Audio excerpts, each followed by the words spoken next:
Seatbelts are fastened. Lou Williams for the win. Bingo! Oh my goodness. By Landry, Ariza dropped down. Kobe! Oh! Up high! Down hard! Kobe Bryant! They do have a timeout. Decide not to use it. Curry way downtown. Bang! Bang! Oh, what a shot from Curry! Kawhi aggressive to the rack.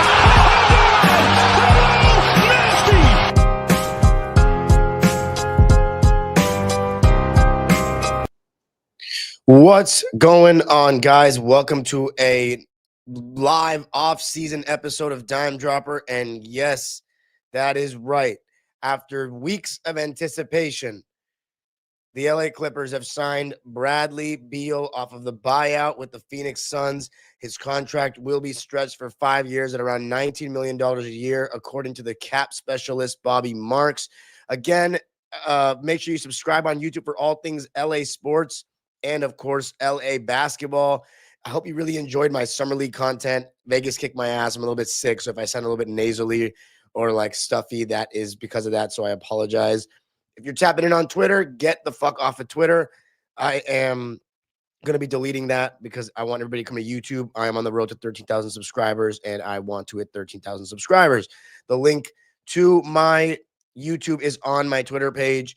Yeah, make sure, and of course, Locked On Clippers 5 days a week. If you want more Clipper content, you already know I'm about to be there and do episodes on that as well. So all things LA sports right here on Dime Dropper, NBA history, and of course, your home for all things LA Clippers. So yeah, man, Bradley Beal is a Clipper. Oh, where do I begin? So, you know, I liked Bradley Beal. I was a fan of him in Washington. I think around 2018, 19 or so, maybe like right after John Wall kind of got injured and phased out, I felt like Beal was a bit unserious at times. You know, I thought, his points, I'm not going to say they're empty points, but every losing team has a leading scorer. He was winning on a bad team. I'm sorry, he was scoring a ton on a bad team. And then Russell Westbrook came, and that's when I actually, on this platform, I got to watch him a ton. And he averaged 30 points a game, but as I talked about, during that time, it felt like the least effective 30 I'd ever seen, just in terms of how it affected games. When Russell Westbrook came back from injury and really turned up and changed the intensity, that's when they started winning games. So for me, Westbrook was the best player on that team. So that was my takeaway then. And then, of course, the 2022 season and 2023 season, I was like, this dude is very unserious. Like, he was giving some weird quotes after games. He wasn't really playing defense. And then he had the change of scenery to Phoenix, and it's obviously been kind of a disaster in Phoenix. But a lot of that's because he had the worst contract in basketball. He was getting $50 million a year, which was a major mistake by the Washington Wizards. I don't know why they did that, but that's part of why Bradley Beal was viewed so lowly. I think the last couple of years was more so the price tag. Bradley Beal is still a very good basketball player. I also think going to the Suns, and you can go back to my live when they got him, didn't really make much sense, in the sense that they got a guy that's not really getting into the paint too much. Great 3-level scorer, can play off the ball a little bit. But with KD, and Devin Booker, you're getting 3 guys that do a lot of the same things. So there's not really a great playmaker there. There's not a lot of diversity there in that big 3. And if you start all of them, you don't really have. And if you start all of them and none of them are the point guard, and you start a point guard, then you're going to be small and have no point of attack defense. So that was part of the issue in Phoenix. In the Minnesota series, they had Bradley Beal guarding Anthony Edwards as their primary point of attack defender, and they obviously got lit up. And then this season, actually, no, they didn't. It was, let me go back. Who did they start in that 2024 series? It was Bradley Beal, Kevin Durant. Oh, yeah. Let's see. They started Royce O'Neal 2 games and Grayson Allen 2 games. So I guess those were their point of attack guys alongside Beal, and this wasn't good enough. And Beal in that series, he averaged, that was the last time he was in the playoffs, 16.5 points a game, and his shooting splits were pretty good, 44% from the field and 43.5% from 3. But this season they went out and got Tyus Jones because they felt like, hey, we need a point guard around these guys. None of them are a true point guard. Let's go out and get one. They got Tyus Jones, and it was it clearly was too small of a team. It was clearly too small of a team, and they got lit up defensively all season long, finished with 36 wins. Bradley Beal was moved to the bench because there was trade rumors about him. They knew that they weren't going to actually be able to improve their team until they got rid of him. And of course, his contract was handicapping the entire situation. So, they benched him. He was a little upset. You saw him pouting a bit. The Suns team this season was bottom 3 in the league in defensive rating. They had no real point of attack defenders. They had no rim protection, and that's never going to be a recipe for success. What they were was a top 10 offense in terms of offensive rating, finishing 10th. And Bradley Beal, all things considered, despite the fact that he's missed 29 games in 2 straight seasons, and that's definitely something to note, is that, and especially as a Clipper fan, we always talk about health and availability, and that's something that Bradley Beal has not been very great about the last couple of years. His health, he played 53 games last season, 53 games the season before, 50 games in 2023, 40 games in 2022. He hasn't played 60 games since 2021. So he's definitely injury prone. And that's part of why you're hearing the rumors for a CP3 and stuff like that as well. So we'll talk about that a little bit later. By the way, super chats are turned on if you want to drop $1 a dime. I see 70 people in the chat right now. So appreciate you all for showing love, tapping in. We are live from Los Angeles as always. Remember, you can be a member of this channel if you want exclusive content from the playoffs this past season. Those post-game recaps that I never did are coming out for members only. And of course, you can get some special badges and you might get entitled to watching videos early. So there's, I guess, some special perks with that. So I would appreciate that. Also, if you want to support the channel and, throw your boy some extra money, because we definitely don't get paid enough for this. But as far as us getting Beal, so the obvious thing is we lost Norman Powell, and he fits right in to be that scorer to replace him on the wing alongside James and Kawhi. Everybody knows what my concerns have been, though. He's coming in based on Shams' report with the by the way, it's 2 years, $11 million. So a very good deal, right? Very good deal. But he's coming in with the expectation, allegedly, of being a starter.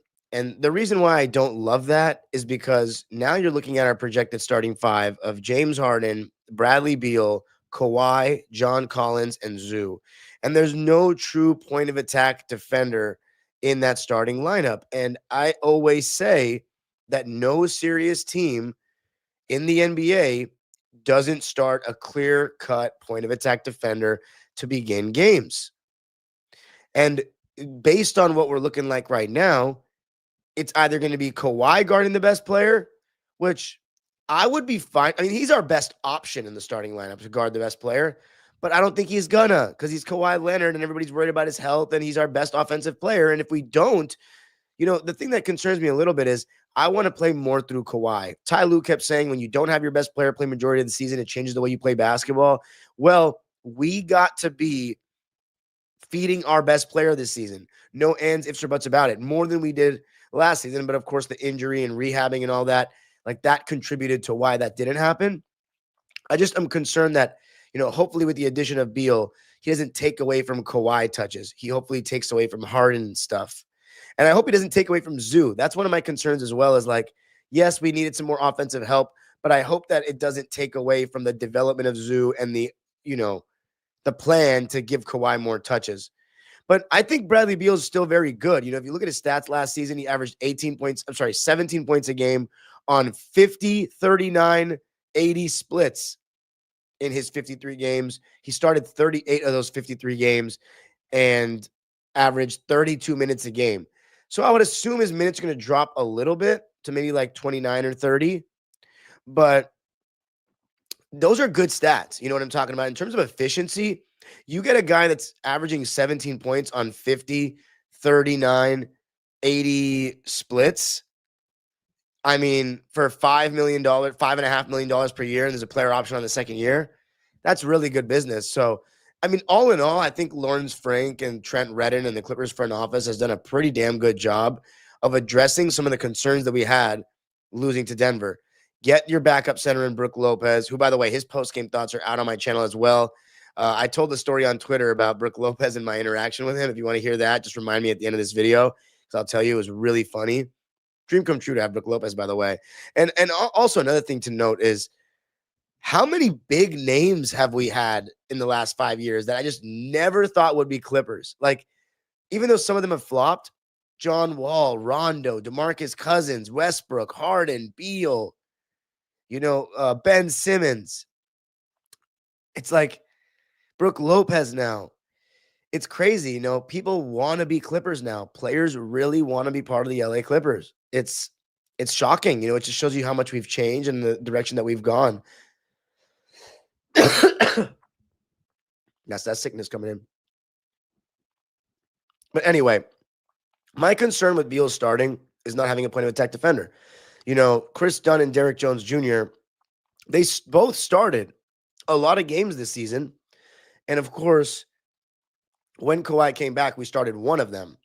It was the whole plan at the time was it's matchup dependent, but it really came to be Chris Dunn starting. Fuck, dude.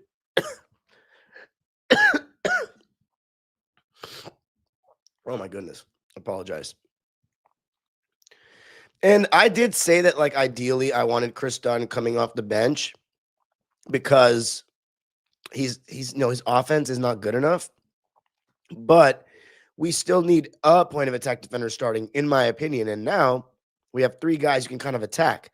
So I think legitimately Bradley Beal is going to be the guy that we ask to guard the best player on opposing teams to start games. And that concerns me a little bit. I think Bradley Beal, no, I'm back from Vegas. I think Bradley Beal is a better defender than Norm, but I still wouldn't consider him a good defender. He is maybe slightly above average when he's trying. I thought when he was in Washington, he was a good defender in the John Wall days, but he hasn't quite been that since. He hasn't quite been that since. And I don't know. Asking him to do that is a little much, but it's just to start games, right? Okay. I'm gonna get water because fuck this.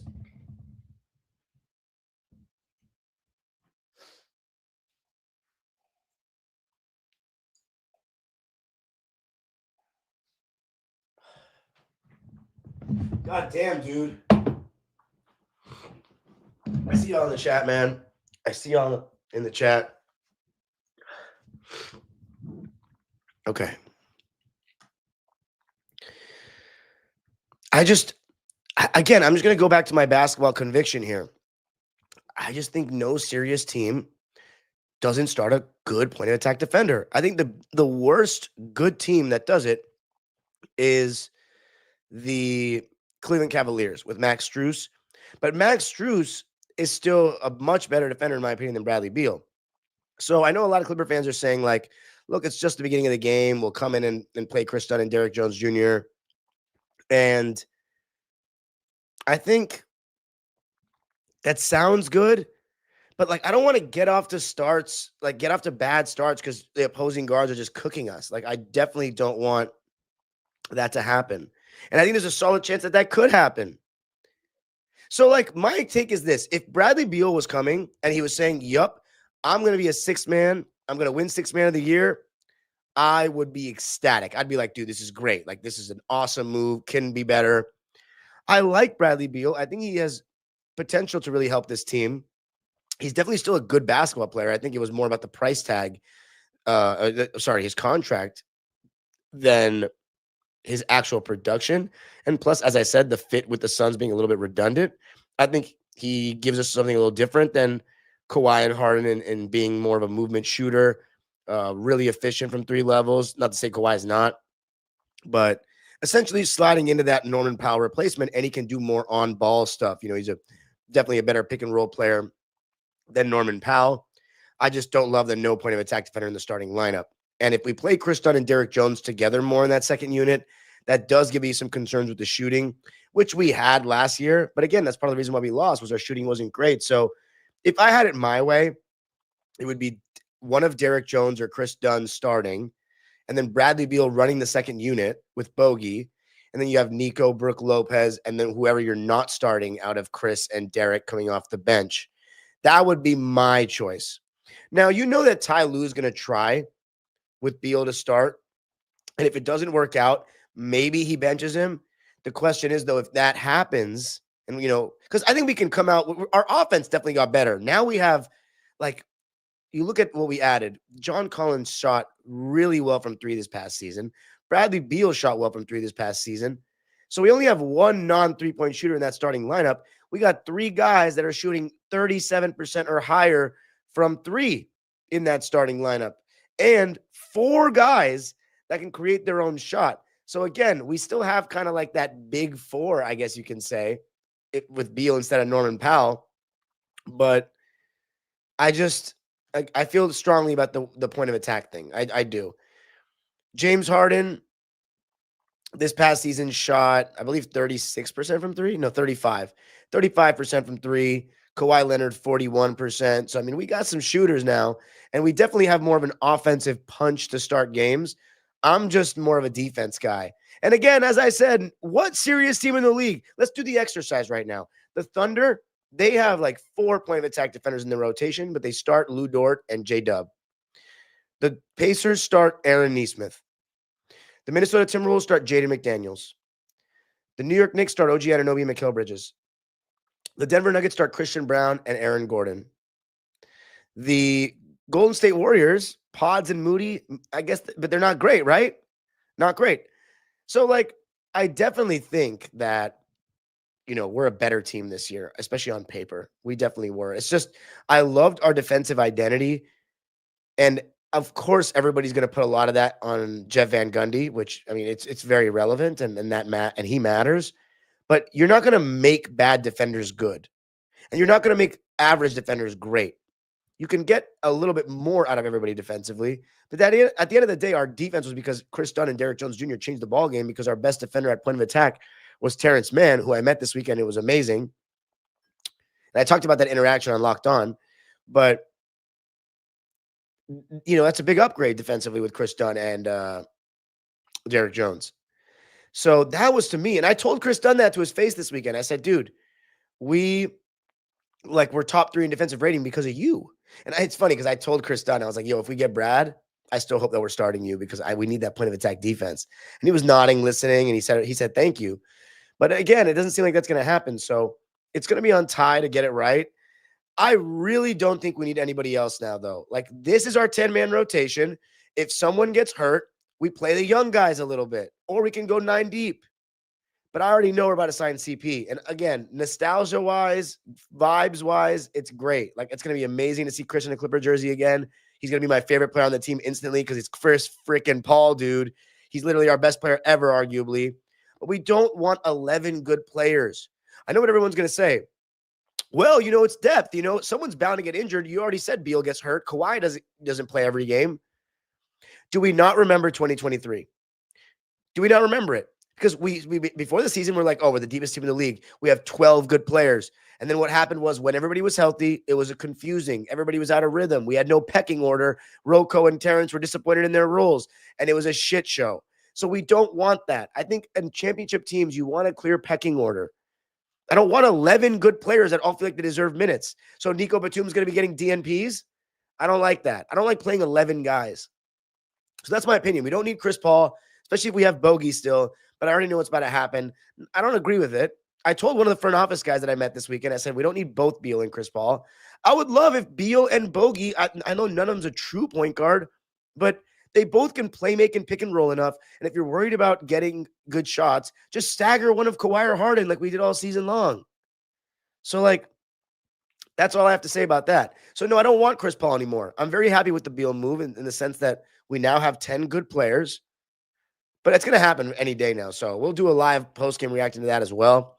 But this is my biggest concern. It's the point of attack thing.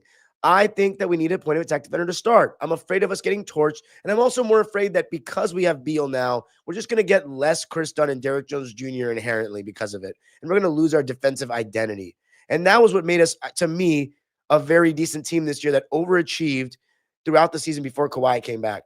we were able to stay in games because of our defense and because of guys like Chris Dunn and Derrick Jones Jr. So yes, they're still on the team, but their roles are probably going to be decreased, just given that we not just picked up Beal, but we picked up Collins as well.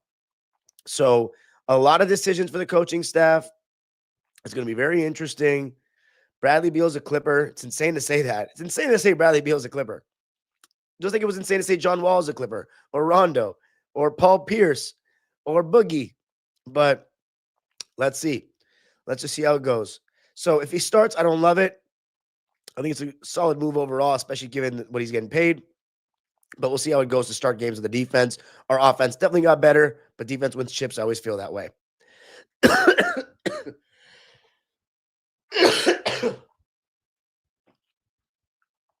Okay. By the way, if you haven't checked out my Summer League content, amazing videos, amazing experience. I did a vlog for all 4 full days that I was there. They're out now. The most recent one is out, Clippers and Lakers, and me asking Bronny James a question after the game. That was really special. So please go check that out. Bones got busy. If you're in the chat, please toss a link in the chat for the people. But yeah, those are kind of all my thoughts. We get Bradley Beal. We'll see how he's managed.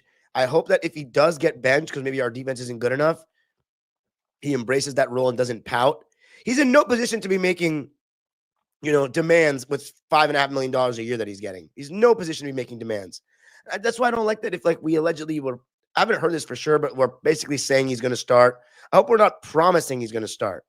You know what I mean? Because that can always get tricky, and it ends up potentially like Russell Westbrook, where we had a malcontent for the rest of the season. So I think with this roster, man, we should, barring injury, get to the second round. I think we should finally win a playoff series for the first time in, it would be 5 years since 2021.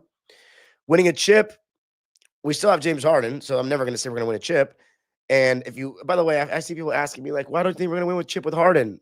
Dude, it's either, if you're asking me that, it's either you just got here, or if you want to know, I got plenty of content on that. I'm not going to restate the same thing for the millionth time. I hope that James Harden, apparently he had a huge say in getting Beal here. I hope he takes more of a backseat offensively and doesn't have the ball so much all the time. Let Beal run some pick and rolls, play off ball a little bit, trust him to ISO a little bit more. There should be no excuse for Harden getting burned out this season. Zero. If he does it, that's just him putting it on himself. So, yeah, I don't know. That's how I feel. I'm not going to sit here and lie. You know what I mean? I think it's a good move. Yes. I think if he came off the bench, it'd be a great move. But we'll see. This is just my basketball lens. And I know I'm going to repeat it again. Everyone's saying we still have Derrick and Chris. Of course we still have Derrick and Chris. It's just about the prioritization of it. And again, you can't rebut that point because there's no rebuttal to it. No serious NBA team does not start a good point of attack defender. None. I told you the worst one you can say is Max Strus, and he's got 2 great rim protectors behind him, including the defensive player of the year. And Strus isn't even bad. And plus, the Cavs were disappointing in the end. I know there was some injuries involved there, but we'll break that down more on the playoff recap. So if you want to, check those out, become a member of the channel. I've put that up as well. So yeah, that's all I have to say. I'm going to be authentic. I'm not going to lie and sugarcoat shit. I'm not that kind of fan. It's gotten me this far. I'm never going to fucking change. And if you want more of a positive tone, just wait a couple of years. But, we can still be good. I think we can get to the second round. I think second round should be the expectation at this point with this team, having essentially a big 4. Conference finals, I think that's the ceiling right now. I think that's the ceiling. I don't see us going any further than that. And if we go to the conference finals, it would only be the second time ever that we did that. So it'd be amazing. But I'm also still worried about Kawhi's body and if it can hold up over the course of a season and the postseason. And, the ability of Kawhi to get enough shots up these days and get 2 feet in the paint enough and get enough easy buckets. I think that's very relevant as well. So those are my thoughts on the move. Welcome to LA, Bradley Beal. You definitely have my support. I hope he's professional and has a little bit more seriousness. And if things don't go a little bit wrong, he doesn't start pouting and acting weird and like a loser. So, I'm hoping for the best. Because there's some of the things he was saying last year is just and by the way, game 4 against Minnesota 2 years ago where he quit like that, I didn't forget. Unlike a lot of people just don't watch basketball like me. You guys don't really watch basketball. the way I do, which is every fucking playoff game since I was a 7-year-old kid. So that's why when I have my stances on James Harden, they're all rooted in stuff that's happened before. I've watched every playoff game he's ever played. I don't just start paying attention to guys when they come to the Clippers. This is not a game to me. It's a lifelong obsession. Okay. And again, like, I'm going to continue to do things in this basketball world. So the haters will increase, the naysayers will increase, the fans are going to also increase, and the connections will also increase, my friends. So I'm happy for those of you that have appreciated and been along for the ride the entire time.